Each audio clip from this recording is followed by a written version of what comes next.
Halo, selamat pagi. Nama saya Audrey Jessica Nur, dari Angkatan 22 KFD, kelompok 22, dengan NIM 22503069 TK 4549, ingin mengerjakan tugas pendahuluan praktikum fisika dasar modul 8 gelombang Takiriam. Menjawab pertanyaan nomor satu, jawaban saya adalah saat gelombang mengenai penghalang melengkung, arah rombat gelombang berubah karena mengikuti hukum pemantulan. Pada penghalang melengkung cengkung, gelombang dipantulkan menuju titik fokus karena semua sinar pantul berkumpul di sana akibat bentuknya. Jika bentuk penghalang diubah, misalnya menjadi datar, gelombang akan dipantulkan menjadi bentuk paralel dan tidak ada fokusnya. Ini mirip seperti cara kerja cermin cekung dalam optik. Menjawab pertanyaan nomor dua, dalam percobaan ini, gelombang dari bagian dalam tangki bergerak ke bagian dangkal. Ketika melewati batas keping kaca, kecepatan gelombang menurun dan arah rambatnya membelok mendekati garis normal. Hal ini dikarenakan kedalaman air mempengaruhi kecepatan gelombang. Makin dalam kedalaman air, maka makin lambat juga kecepatan gelombangnya. Panjang gelombang juga mengecil, namun frekuensinya tetap jadi tidak berubah untuk frekuensinya. Ya, fenomena ini tuh mirip dan serupa dengan ombak laut yang melambat dan membelok saat mendekati pantai dangkal. Lalu menjawab nomor tiga, saat lebar celah hampir sama dengan panjang gelombang, gelombang mengalami difraksi kuat, membentuk pola lingkaran. Tetapi ketika celah diperbesar, difraksi mengecil dan gelombang keluar lebih lurus. Hal ini terjadi dikarenakan sempitnya celah membuat gelombang menyebar lebih ekstrim. Ya, dalam teknologi, prinsip digunakan untuk mendesain antena atau alat optik agar arah penyebaran sinyal bisa dikendalikan secara presisi. Lalu menjawab pertanyaan nomor 4, jika dua sumber gelombang memiliki frekuensi yang sama, terbentuk pola interferensi yang stabil, yaitu gelombang saling memperkuat dan melemah secara periodik. Namun, jika satu sumber diubah frekuensinya, maka pola interferensi menjadi tidak stabil atau bahkan bergeser terus-menerus. Ini disebut sebagai interferensi tak koheren yang sering dimanfaatkan dalam modul sinyal atau efek interferensi suara bising. Lalu yang terakhir menjawab pertanyaan nomor 5. Dalam percobaan dengan frekuensi 40 Hz dan 50 Hz, kita amati bahwa frekuensi yang lebih tinggi menghasilkan panjang gelombang yang lebih pendek. Yaitu artinya jarak antar muka gelombang semakin rapat. Efek interferensi dan difraksi juga berubah. Pada frekuensi tinggi, pola interferensi lebih padat dan difraksi semakin mengecil karena panjang gelombangnya lebih kecil terhadap ukuran celahnya.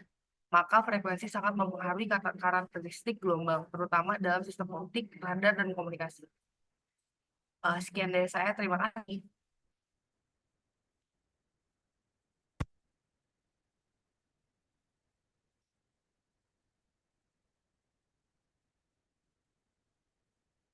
Halo, selamat pagi. Nama saya Audrey Jessica Nur, dari Angkatan 22 KFD, kelompok 22, dengan NIM 22503069 TK 4549, ingin mengerjakan tugas pendahuluan praktikum fisika dasar modul 8 gelombang Takiriam.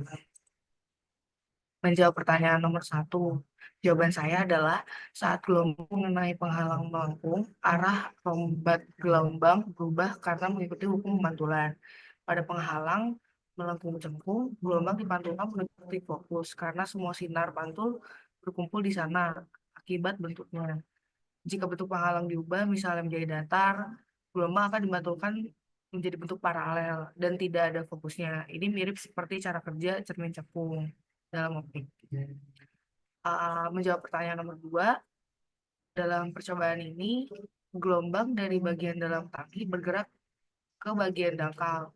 Ketika melewati batas keping kaca, kecepatan gelombang menurun dan arah rambatnya membelok mendekati garis normal.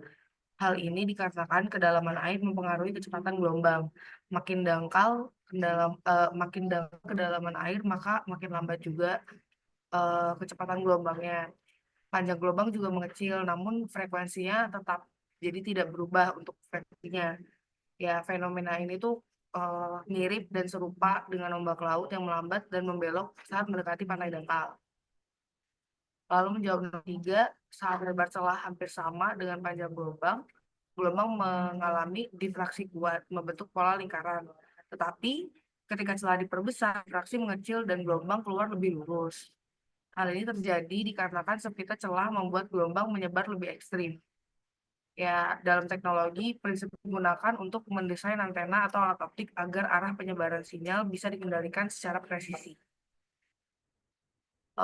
Lalu menjawab pertanyaan nomor 4, jika dua sumber gelombang memiliki frekuensi yang sama, terbentuk pola interferensi yang stabil, yaitu gelombang saling memperkuat dan melemah secara periodik. Namun, jika satu sumber diubah frekuensinya, maka pola interferensi menjadi tidak stabil atau bahkan bergeser terus-menerus.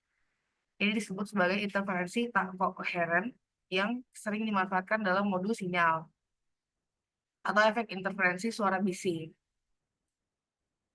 Lalu yang terakhir menjawab pertanyaan nomor 5. Dalam percobaan dengan frekuensi 40 Hz dan 50 Hz, kita amati bahwa frekuensi yang lebih tinggi menghasilkan panjang gelombang yang lebih pendek.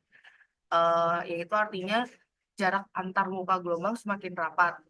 Efek interferensi dan difraksi juga berubah. Pada frekuensi tinggi, pola interferensi lebih padat dan difraksi semakin mengecil karena panjang gelombangnya lebih kecil terhadap ukuran celahnya. Maka frekuensi sangat mempengaruhi karakteristik gelombang, terutama dalam sistem optik, radar, dan komunikasi. Sekian dari saya, terima kasih.